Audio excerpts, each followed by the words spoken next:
Introducing LT Defense Tactical Gear, your ultimate solution for top-notch protection and performance in the field. Our armor bundles provide unmatched safety and comfort, while our battle belts and holsters ensure quick and easy access to your gear. Stay prepared for any situation with our high-quality medical supplies, designed to keep you ready for action at all times. Looking to enhance your skills? Our firearms training programs will take your proficiency to the next level. Trust LT Defense for all your tactical gear needs and gear up for success on the battlefield. The fact that cohesive, dedicated force. And the threats to our nations, they don't sleep. They're watching our every move. Iran, Russia, China, North Korea, ISIS, Al-Qaeda. They may be watching this right now. Our military should not be mistaken for a cable news gabfest show. We don't care what you look like. We don't care who you voted for, who you worship, what you worship, who you love. It doesn't matter if your dad left you millions when he died or if you knew who your father was. We have been honed into a machine of lethal moving parts that you would be wise to avoid if you know what's good for you. We will not be intimidated. We will not back down. We don't want war. But if you want war with the United States of America, there's one thing I can promise you, so help me God. Someone else will raise your sons and daughters. Military Broadcast Radio, the station that's giving veterans a voice. Find us on the web at mbradio.us. Opinions expressed in this program are those of the speakers and do not necessarily reflect the views or positions of any entities they represent. Find us on the web at mbradio.us.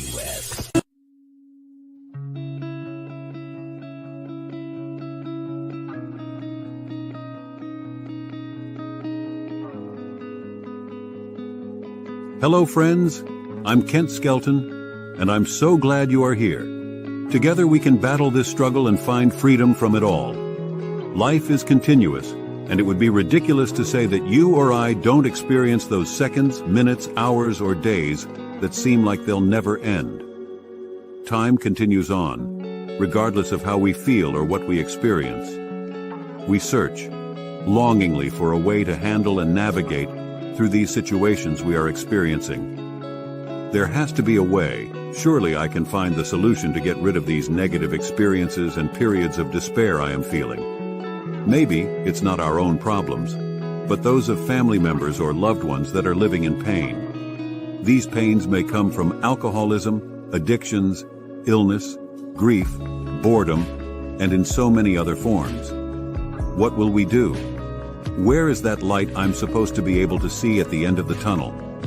When will I see it? When will this end? The timing to realize you need help is up to each of us. That's you, that's me. We are each individually accountable for ourselves. We have to make the change, and the timing is now. There's no time like the present to desire and begin that road to recovery. Together, let's reach that freedom from struggle.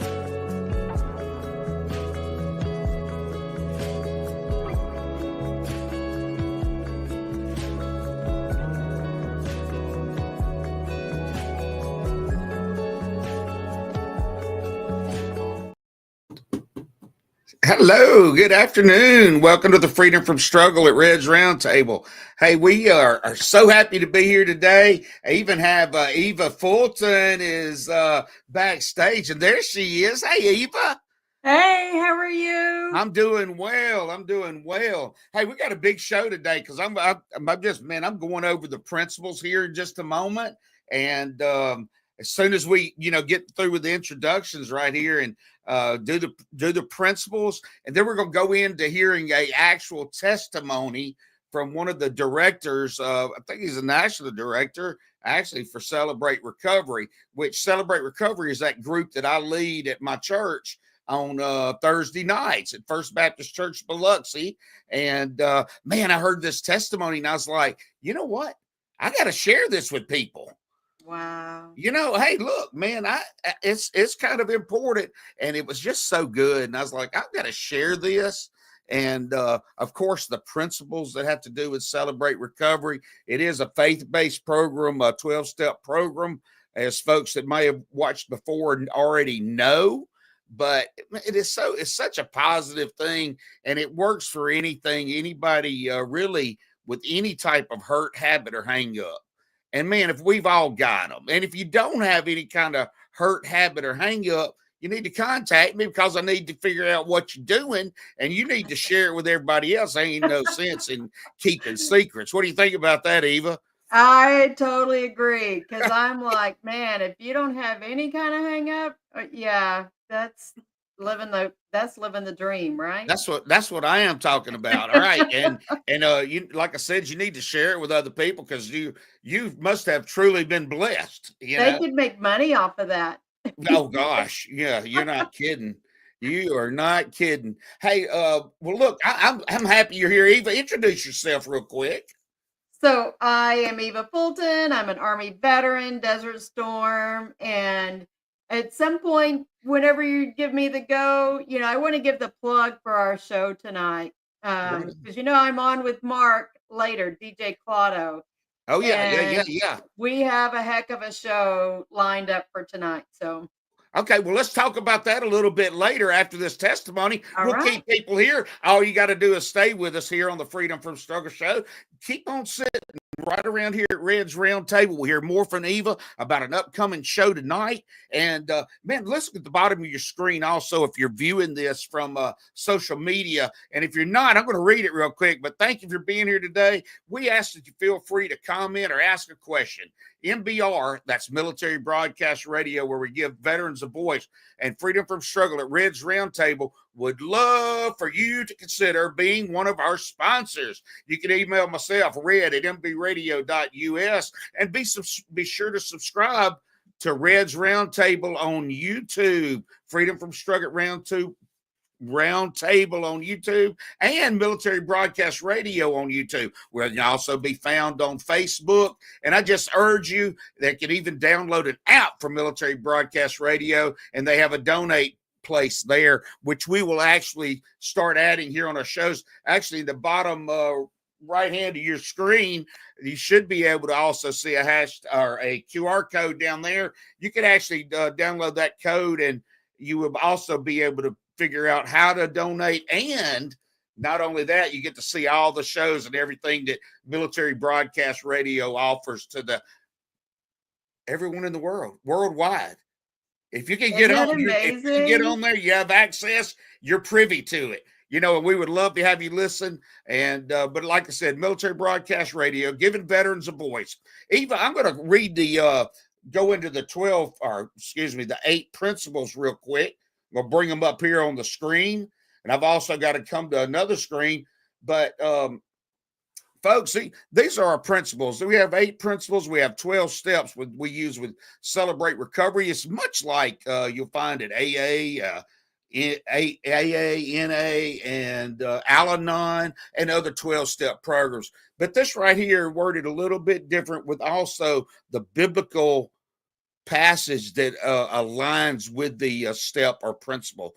Principle 1, we realize I'm not God, that I admit that I am powerless to control my tendency to do the wrong thing, and that my life has become unmanageable. The verse that goes with that, Matthew 5:3, blessed are the poor in spirit, for theirs is the kingdom of heaven. Principle 2 is I earnestly believe that God exists, that I matter to him, and that he has the power to help me recover. Blessed are those who mourn, for they shall be comforted. Matthew 5:4. The third principle is to consciously choose to commit all my life and will to Christ's care and control. The verse, Matthew 5:5 says, blessed are the meek, for they will inherit the earth. Principle 4 is to openly examine and confess my hurts, hang-ups, and habits to myself, to God, and to someone I trust. Matthew 5:8, blessed are the pure in heart, for they will see God. Principle 5 is voluntarily submit to any and all changes God wants to make in my life, and humbly ask him to remove my character defects.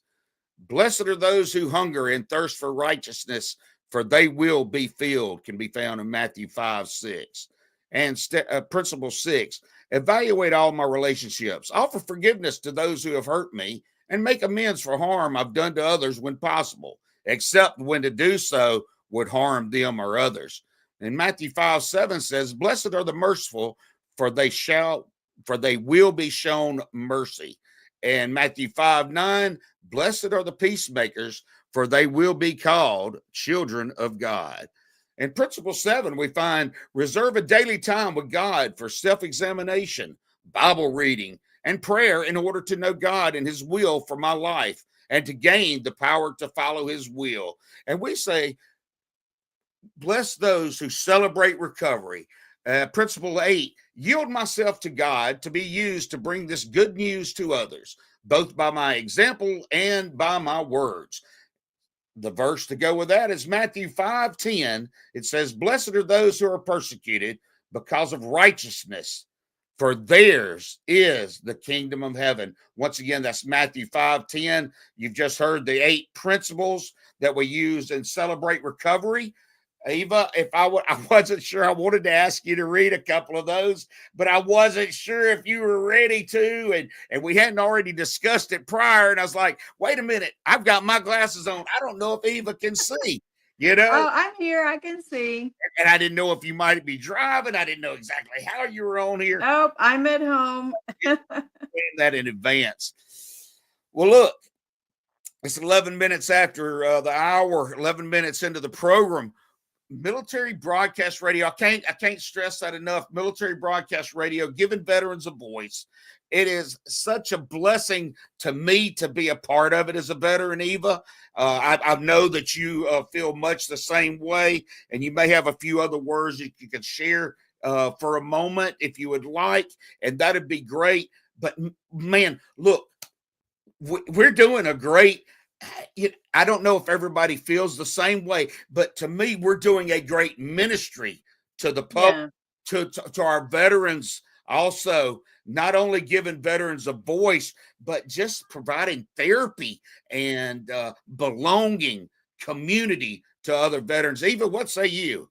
Oh, I think, this is another form of people gardening, and, we're growing our people garden, and, all the time. We're serving other people. Sorry, I got the littles, my dogs here. So they're wanting attention. But we're people gardening, and that's probably where that's something that I started with my book. I did get the manuscript submitted in for republishing by the end of December, like I had said I would. Right. And so Trinity Broadcasting's publisher, Trilogy, is I'm working with them to get it republished. But MJ's, she says, I'm people's, you sure are, and I'm praying for you, MJ. I hope you're feeling better. I know I've been missing your show the last couple of Mondays. So hey, MJ.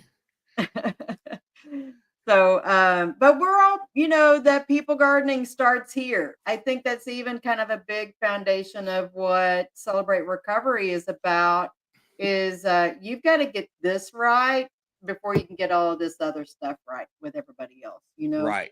That is so true. And we got a lot of comments that come in here. H-Train made a comment. Hey, sounding great. MJ, good afternoon, MJ. And of course, we just said that. We definitely have been praying for you. And how do you do that? Is that the heart? Something like the heart? There you go. But anyway, this is the beating heart. Yeah, exactly. And I love it. And our heart beats for you, MJ. Hope you're feeling better. I saw Mav on there. Hey, guy, man, long time no see. Love to talk to you sometime. Okay, look, we got to go to a quick song real quick. And then when we come back, we're going to be in meeting or listening to a testimony from somebody that I really admire a lot. And I believe you guys will too. Look, here, let's slip over here and we'll hear this song and we'll be right back.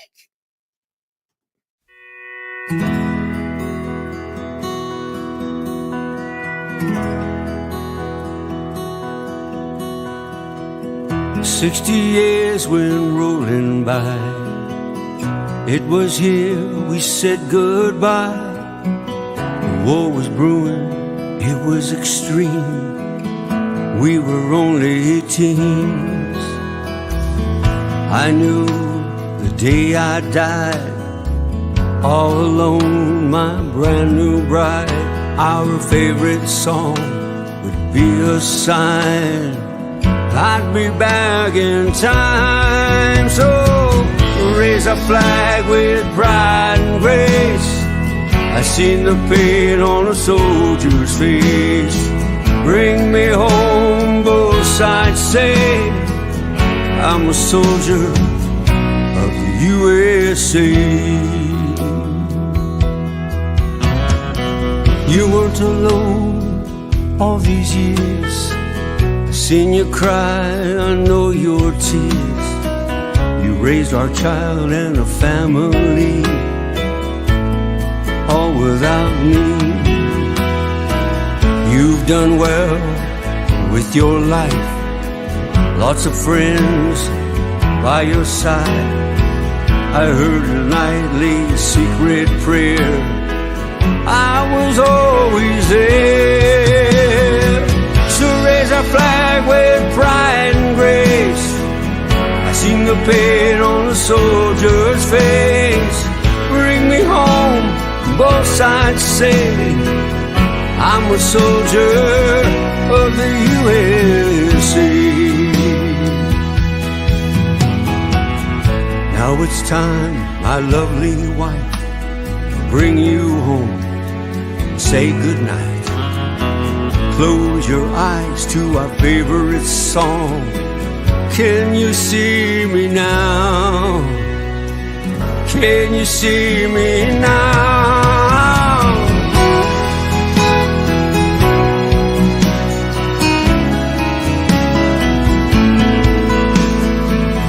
One day we'll come back in time for those we leave behind.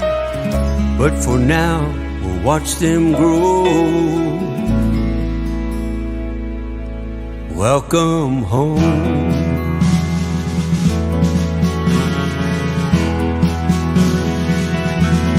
Welcome home.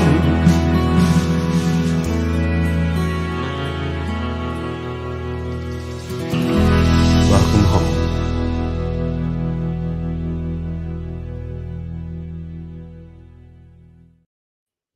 Okay, now, like I said, hey, we're gonna have a testimony from this is a you know, I haven't talked to him about that, but you know that you'll hear in this thing he has a title himself. I don't believe he was ever in the military himself, but might have been raised by a military individual. Well, what I think we called them rugrats. At least in my house, we called them a rugrat. My dependents, my kids. Oh, Of course, they've grown to be much better than just a rugrat. But I do want to bring this up. Okay, I'm going to be sharing the screen here momentarily, and I'll have to hit play. But here we go. And folks, I ask that you enjoy this. We'll be back to you talking here as soon as Matt gets through talking.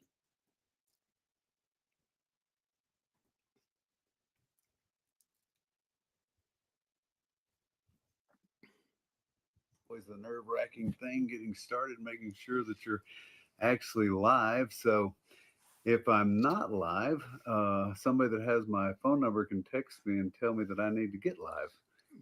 Live. We Get live, Matt. Good to be here with you tonight.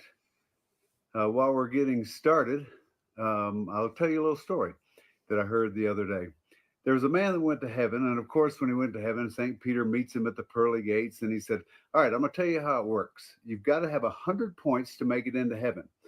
You tell me all the good things you've done, and I'll give you a certain amount of points depending on how good it was. When you reach 100 points, boom, you get in. Well, okay, the man said, how about this? I was married to the same woman for over 60 years and never cheated on her, not even in my heart. I'm a one-woman kind of man. Peter said, that is fantastic. That's worth 3 points. The guy said, 3 points, huh? Oh, okay. Well, I attended church all my life, and I supported its ministries with my tithe and also with my service. Terrific, says Peter. That's certainly worth 1 point. 1 point? Wow. I thought it would have been more than that. Well, how about this? I started a soup kitchen in my city and a shelter for homeless veterans. Nobody ever had to go without a meal or a place to sleep all the years that I ran that. Wow, Peter said. That's fantastic. I'll give you 2 points for that. The guy said, 2 points? At this rate, the only way I'm going to get into heaven is by the grace of God. Peter said, exactly. Come on in. You know, during this time of pandemic, we really need to be gracious people.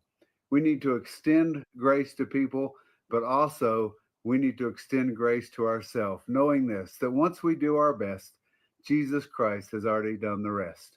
We're so glad that you're here tonight. And the way this works in Celebrate Recovery is every Saturday night we have a teaching or a testimony. Johnny Baker's been doing all the teaching of our lessons. And then tonight I'm going to do a testimony on how God changed my life. So we're going to get right into it tonight. And for those of you that didn't hear the first time, I am a believer in Jesus Christ, and it was my struggles with drugs and alcohol that brought me to Celebrate Recovery. My name's Mac. You know, my childhood was pretty uneventful in terms of abuse. My parents loved me. They set good standards for me to live by, even though they were very strict. My dad went to seminary after he retired from the military, and he was hired by our church to go into neighborhoods of the less fortunate and evangelize them.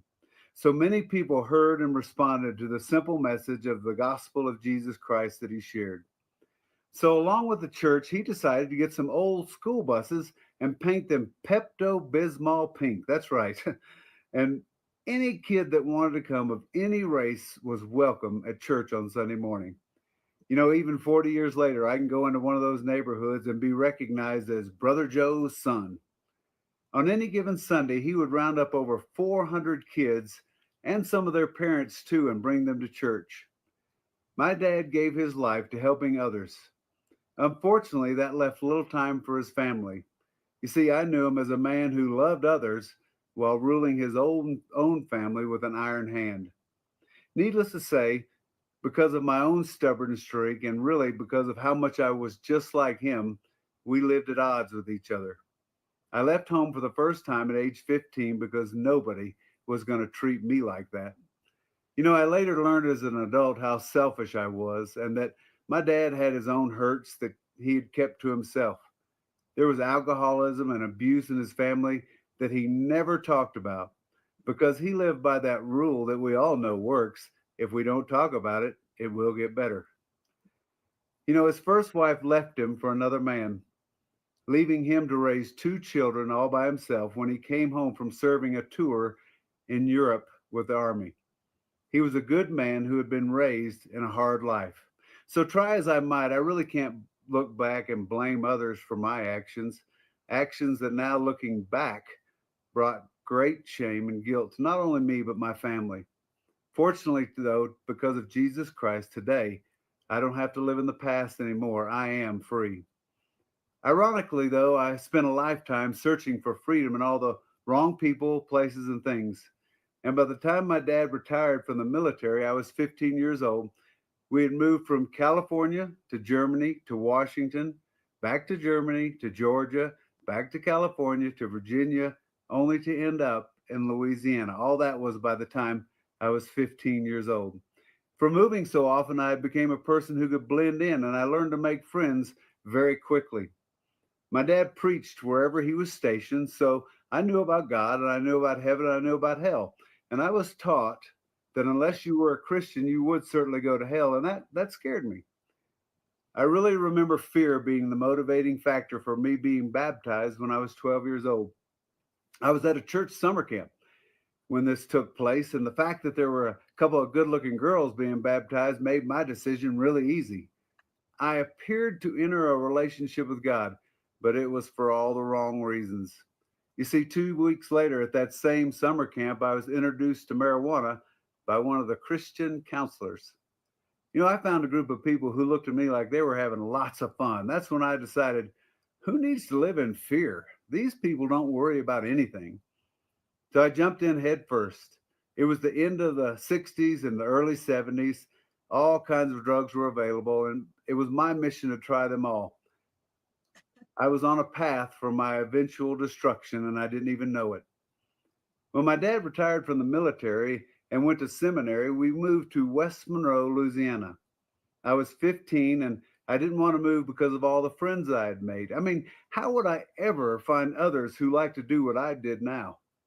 Amazingly, though, within the first week after moving, I found the same people lived in Louisiana. They just had different names. I never ran out of drugs, and acceptance was immediate. Once we arrived in Louisiana, my parents sent me to summer camp, church summer camp, where I met Mary. At the end of that week of camp, I was courageous enough to ask Mary out through somebody else. From that day forward, we became inseparable. It was a new school year after that summer, and Mary was a senior and I was a junior. Life was great. We started dating, and after a few months of close fellowship, we skipped school one day and went to Mary's house. Mary's mother was in the hospital, and her dad was out of town. I talked her into having sex, the first time for both of us, with that manipulative line, "Well, if you loved me, you would." 2 weeks later, she didn't start her period, and we thought, no way, surely you don't get pregnant after just one time. Well, 4 months later, she finally consulted a doctor, and yes, she was pregnant. No one had been pregnant outside of marriage in our church, so we had a secret. We felt all alone, and we were convinced that I couldn't support the now 3 of us because I was only 16 years old. By the time Mary was 5 months pregnant, she decided it was confession time to her dad. During Mary's childhood, her mother had a mental illness, and the doctors had put her through all kinds of experimental procedures like electric shock treatment. She suffered in mental hospitals and was a test subject for drugs that kept her debilitated for much of Mary's childhood. So needless to say, her sweet mother, who loved her the best she knew how, didn't notice her growing belly. She'd always been able to talk to her dad, though, and now knew she couldn't keep it from him any longer. She knelt down beside him, eye to eye, and said, "Daddy, we need to talk." She was prepared for him to point his finger at her and say all kinds of harsh words, but the exact opposite happened. Tears began streaming down his cheeks as he said he would support and love Mary always. She told him she had plans of moving out of town and giving her baby up for adoption. Mary left home for her secret summer trip. 3 months later, it was August 17th, 1975. Remember that date, it's significant later in our story. The doctors left her in a tiny room all by herself. Labor lasted for 12 hours with no anesthesia, no family. As they rushed her to the delivery room, a nurse shoved a gas mask on her face, and she thought they were suffocating her to punish her for what she had done. We asked the lawyer if when the baby was born, we could see him just one time, and he said no. Mary came back home, and 2 weeks later, she moved to a Christian college out of state. Her dad was hoping to get her away from me. But I followed, because my parents thought by sending me to a Christian college, that would certainly fix whatever was wrong with me, and there was plenty wrong. Guess what, though? I found the people that loved to party my first day on campus. As a matter of fact, I found the guy who had first introduced me to marijuana 6 years earlier at that church camp, that counselor. I started off a freshman rooming with seniors. That was not a good place for me to be. Halfway through the semester, I was kicked out of college after sneaking out of dorm past curfew to smoke a joint with a friend. So I got busted, kicked out of school, and sent home. Mary and I both came back home, and we were married 3 weeks later. Married life was great. We partied all the time. Later, I would come to understand that it helped us to mask the guilt of giving up our baby. When we'd been married for 3 years, we started trying to have another baby, and Mary said to me, I'm going to quit this partying. I just don't want to do it anymore. I told her, go ahead, but I'm not. This is how you married me. This is how I'll be to the day I die.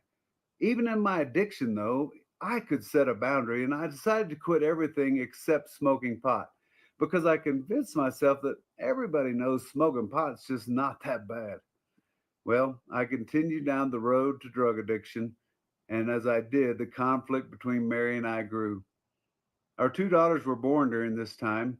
We were living two different lives under the same roof, growing further apart.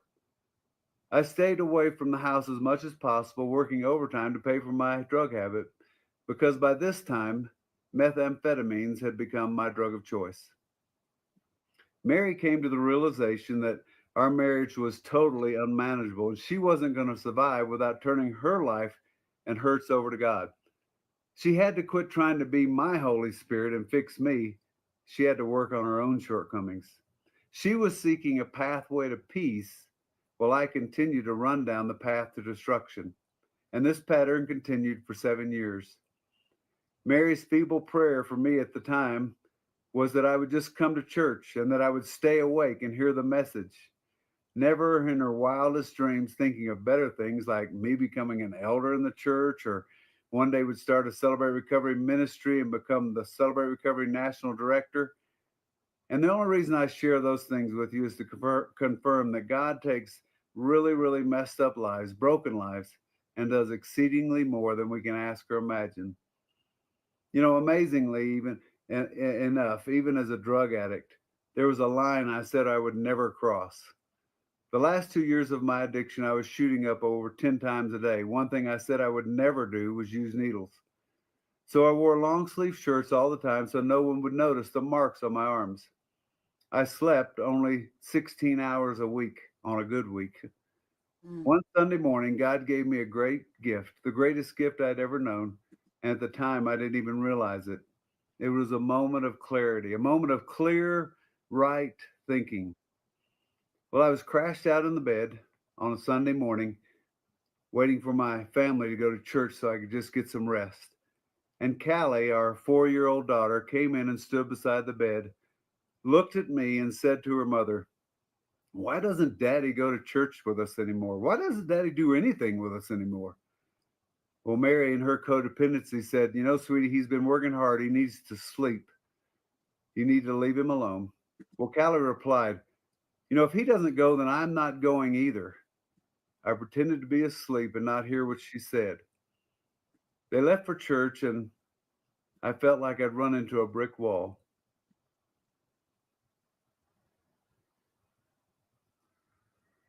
God used that little girl that morning to break my heart. I realized in that moment of clarity that God gave me that I was killing everybody that I claimed to love.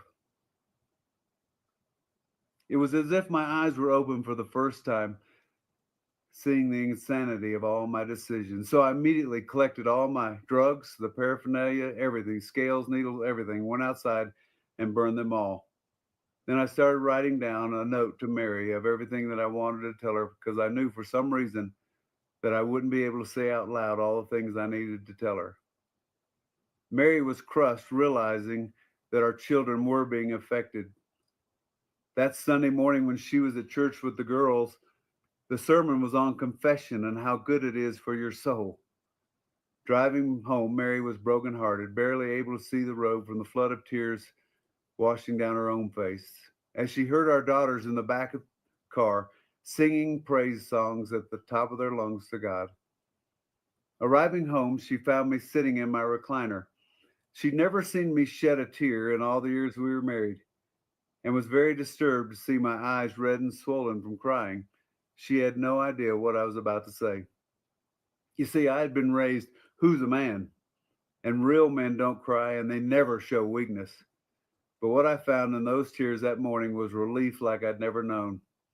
I told Mary all the things I had done, and I wanted to start a new life. That's when something different happened. Mary, for the first time, stepped out of her codependency and said, "Well, now who are you going to call? I'm tired of keeping secrets." I said, "I told you, I'm through with that life. What more do you want?" She replied, "Well, we need some help. Would you talk to Ray?" Ray Melton happened to be the minister at our church, and he'd been coming to my cabinet shops for years, getting me to build things for him, only to find out later he didn't really need them. He just saw something in me that nobody else saw.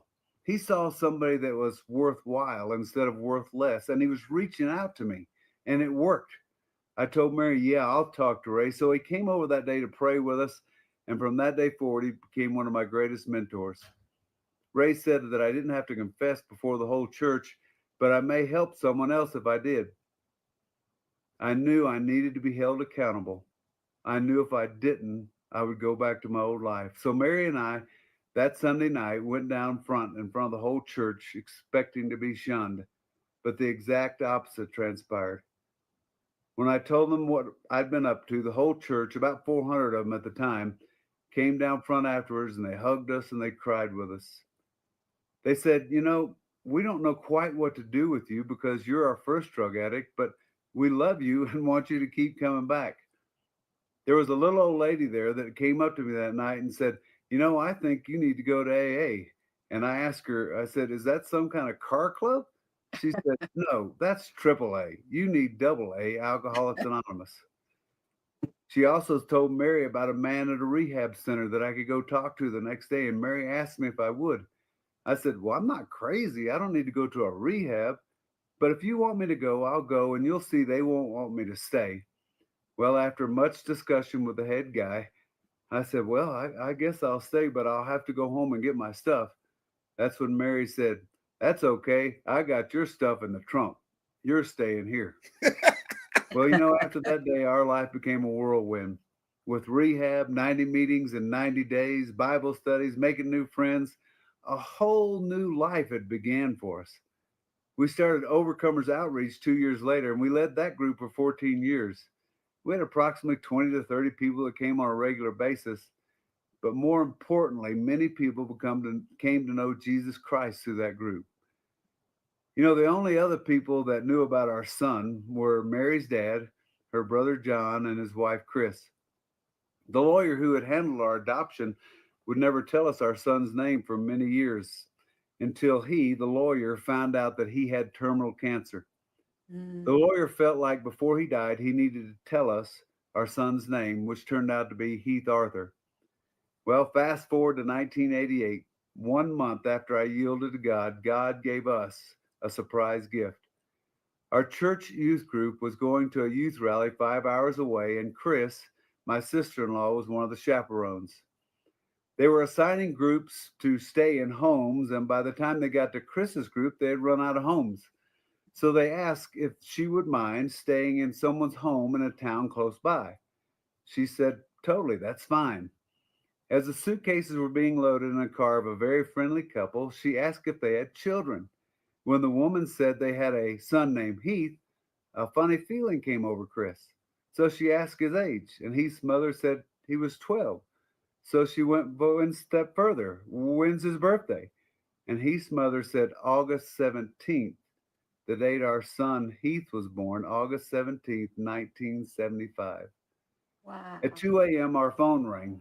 There was no such thing as cell phones back then, so she called from the Arthur's Kitchen Phone Collect in the middle of the night, and she whispered, you'll never imagine where I'm at right now. And Mary said, have a sleep.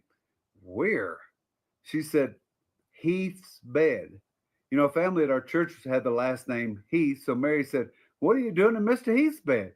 She said, no, not Mr. Heath, your son Heath. Mary and I laughed and cried and thanked God all night.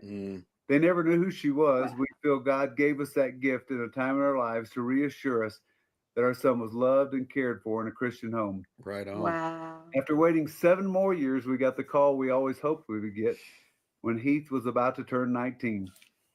His parents contacted us and said that he would like to meet us on his 19th birthday.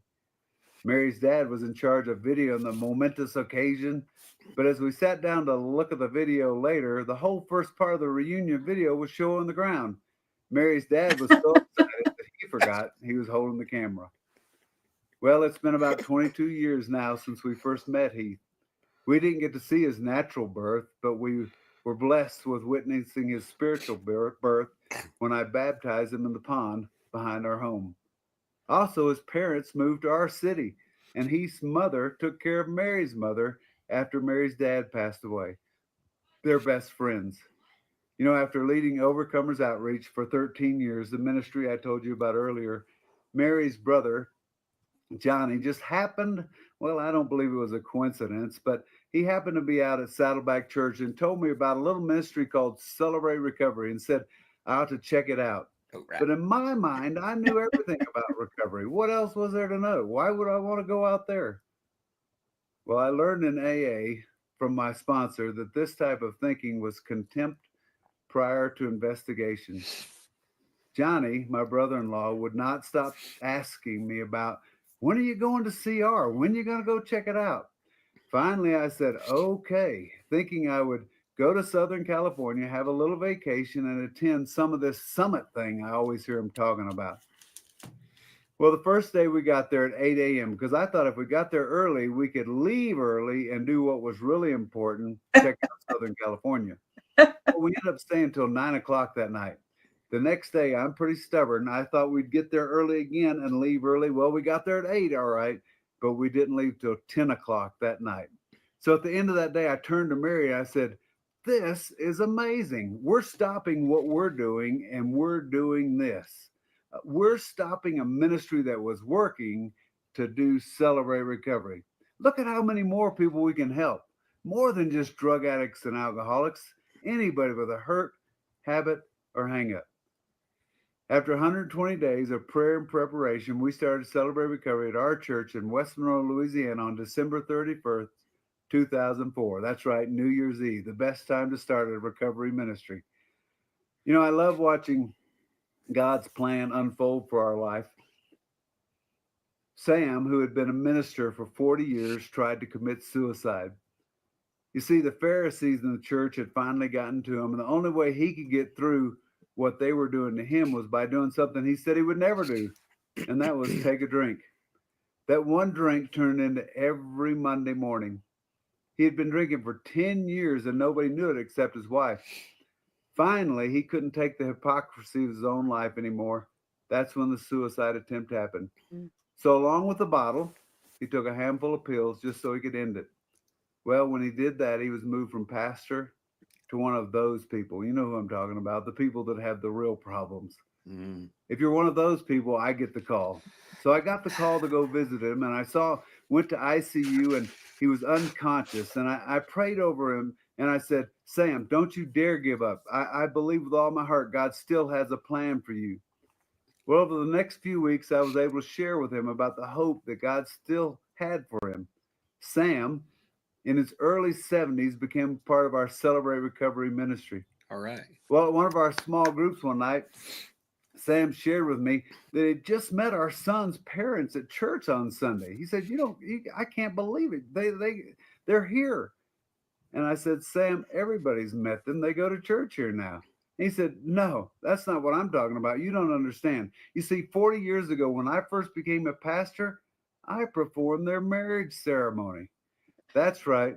Before our son was ever conceived, God had a plan to use Sam to marry the couple that would later adopt our son. Wow. And later allow me Unbelievable. And giving Sam the hope that his relationship could not only be restored, but God would continue to use him in a mighty way. So no matter where you are today, remember this: God always sees the big picture, and he's always right on time. Right on time. You know, we're in awe of God's favor on this Celebrate Recovery movement all over the world of passionate people on a mission for him. 35 years ago, Mary just prayed God would keep me awake in church. Well, we've learned that nothing is impossible for God. You see, God's mercies have flowed over us wave after wave. In our Bible, in Isaiah 59:21, it says this: as for me, God says, this is my covenant with you and Mary, my spirit that I've placed upon you and the words that I've given you to speak. They're not going to leave your mouths, nor the mouths of your children, nor the mouths of your grandchildren. You'll keep repeating these words over and over and won't stop.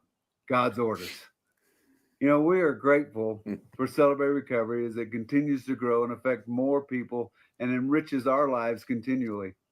It was so cool when we got resources like the Celebrate Recovery Bible and Life's Healing Choices.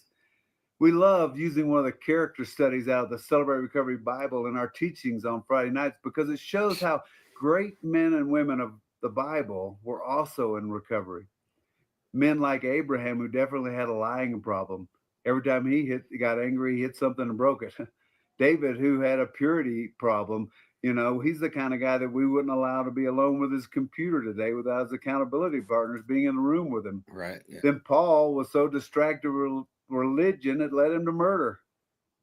Peter had anger and abandonment issues that took him to a place where he would betray a friend who would later die for him. And then Mary Magdalene had so many demons, they didn't even name them all. And then one of my favorites was Rahab. You remember her. She was self-employed. That's just a few of God's leaders. I never really understood where we got the idea that we need to tell people that they need to keep their problems to themselves, because that's not at all what the Bible does. Rahab, a prostitute, would later go to hold the safety of God's people in her hands and then show up in a pretty interesting place in the lineage of the Savior of the world, Jesus Christ. You see, God only uses broken people. I hope you heard that. God only uses broken people. I've been working the 12 steps for over 30 years now. I've never found another program or ministry that moves people through the steps, or more importantly to me, moves through the people through the Beatitudes like Celebrate Recovery does. So being on the front line of what I believe the church should be about and the outreach ministry of the church, Celebrate Recovery, today we are able to bind up the brokenhearted. We get to proclaim freedom for the captives of sin in Jesus' name. And we get to help release from darkness the prisoners of hurts, hang-ups, and habits. You see, Celebrate Recovery has helped us reach more hurting people and help them find healing than we could have ever imagined. People ask us all the time, how can you repay the Lord for his goodness to you and your family? And I'm like, are you kidding? If people will give us 2 minutes of their time, I will share with them about the hope we found in Jesus Christ and let them know that that same hope that we found is available to them too. Today, we are making life's healing choices, and that's what Celebrate Recovery is all about. I've really enjoyed our time together tonight, being able to share God's story in my life with you. But before I leave, I want to say this. During this time of pandemic, you may have found yourself feeling less than, feeling alone, maybe even feeling worthless. As a Celebrate Recovery leader, I don't know how many people have come to me and said these very things in the past year. The feeling of not measuring up can be very real and overwhelming. Please, please, please, don't try to do this life alone. Celebrate Recovery is available to you. Listen to this. Celebrate Recovery is available to you for instant fellowship. Instant. And that's something we all need right now. So check out celebraterecovery.com and find a group near you. And you know what? If they're not meeting in person, you'll have to call them and find out. A lot of groups are meeting in person, but if they're not, they can show you where to meet online. I've felt personally very inadequate during this last year, but as my Celebrate Recovery family that has not only supported me, but helped me get stronger during these uncertain times. Here's why. Because they have been there with the message that is certain. And that is that Jesus Christ is King, and my Celebrate Recovery family will always be there for me. Blessings to everybody out there tonight listening. Thank you for letting me share. Wow. What do you think about that?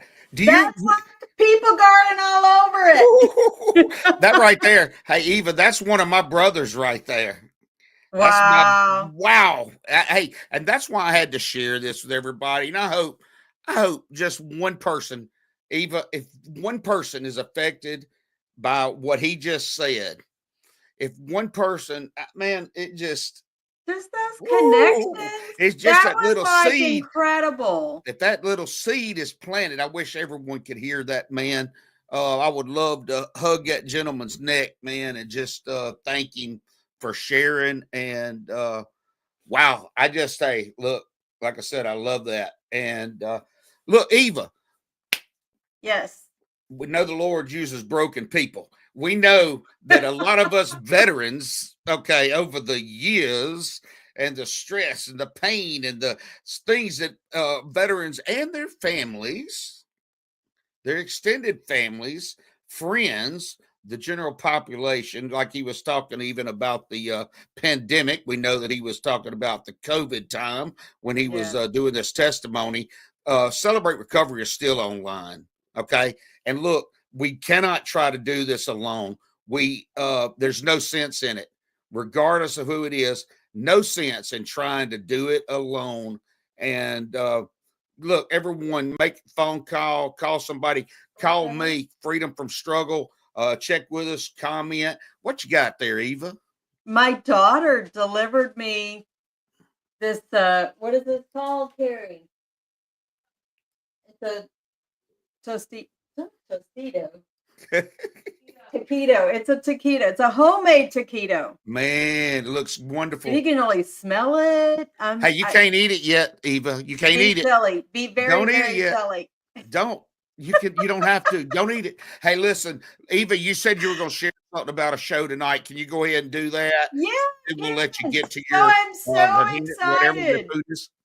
Yeah, because I can't wait to eat. I haven't had lunch yet. So DJ Claudio, Mark Jensen, and I are doing a collaborative event. So you gotta think it's the perfect marriage between MBR Radio and MBR Talk. Right. And we are going to have a neat, like, several hour show on Gulf War music, from Desert Storm. Okay. And, right. We'll have some interaction. I served, and I haven't asked Mark's age, so, but I'm thinking he served then too. I don't know. But we put a lineup of music together that's probably like the best of the best and some of our faves. And well, I'll have to be a judge of that. I have to be one of the judges of that. I'll listen. All right. Well, you got to listen. Where are we listening to it? This is on what? Here. Right here on Military Broadcast Radio. Yeah. So, and this is the first of this kind of show for us to cross the two together. Okay, and great. Be live. And of course, you'll be able to find it on all your favorite places with Roku and what is it, Twitch or whatever the Twitch. So MBR, will it also be on the MBR Facebook page? Yeah. Okay, awesome. Yeah. And listen, that's a wonderful opportunity. What time does it start again? At 8 Central, 9 Eastern. I think Eastern I'm gonna have to go take a nap before. So 9 Eastern, 8 Central. That'd make it 7 Mountain and 6 over on the West Coast. That's another hour. Yeah, right. 6, 7, 8, and 9. 6, 7, 8, and 9. So folks, it'll be fun. We've got some requests that came in because I was with 93rd Signal Brigade. Right. We were the commo support for all of theater, especially with 7th Corps. Okay. And so I got some special requests. I've been putting some pictures together, and so I'll drop some of those. That I think it's going to be a really good time and just really great tunes too. Okay, so. Eva, let me not to interrupt, but what again is your podcast on MBR? From Pain to Purpose radio show. Yeah. Okay, and when does it air? Well, that's a good question. I was originally going to start it earlier this week, and I'm trying to work on figuring out my schedule. At the very latest. Sorry about the dogs. Rough. At the very latest, it'll happen in the spring, but okay. All right. I thought it might be immediate. Yeah, okay. I'm trying to get it sooner. Okay. Will you keep taking care of dog's best friend? I mean, the man's best friend there. Yeah. And don't let him get to your little sandwich. And God bless your daughter for bringing you that. That's It's awesome. protected. It's Look, right folks, here. I want to thank everybody. I want to thank Eva for being with us. I just want to thank Celebrate Recovery, which I am not Celebrate Recovery. I am simply a leader for Celebrate Recovery at First Baptist Church in Biloxi, Mississippi, and blessed to be able to do that. I'm a grateful believer, saved by God's grace, and I too have used a 12-step program and continue to use it for different issues in my life. And each person, anyone, you really can use this. And I promise you, you won't be disappointed. You will be transformed if you really work it. There's no doubt about it.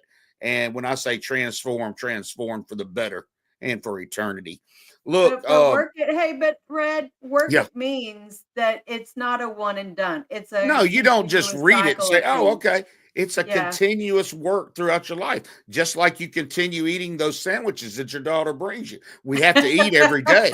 Listen, we have to eat every day. We have to Right. sleep every day. We have Yep. to exercise. We have to drink. But boy, we got to put that good information in us and keep. I say keep on the full armor of God with me. That's using these steps and sure. working the steps consistently.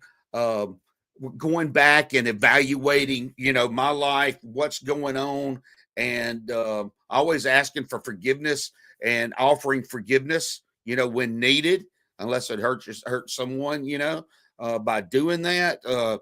But man, Celebrate Recovery. Like I said, download the app. It's on Android. It's on your iPhones. Celebrate Recovery, and there's great resources that you can get. Mac, our guest testimony today, by video from that I found I Googled YouTube and found him. And, but we were able to listen to it at our meeting this past Thursday. Wow, what a deal. And there's, as always, weekly, usually a meeting near you, regardless of where you are throughout the United States and other parts of the world. Very likely there is a meeting within 5-10 miles from you. I've looked every time I go out of town, I'll check, and there's multiple meetings on multiple nights, and you can't go wrong with that. And I love it. I wish the best for everybody else. Look, I want to, real quick, as we close, we come here, Freedom from Struggle. I'm your host. I'm Red. Eva is co-host, and I thank her for being here. She's a publisher. She's an amazing woman herself.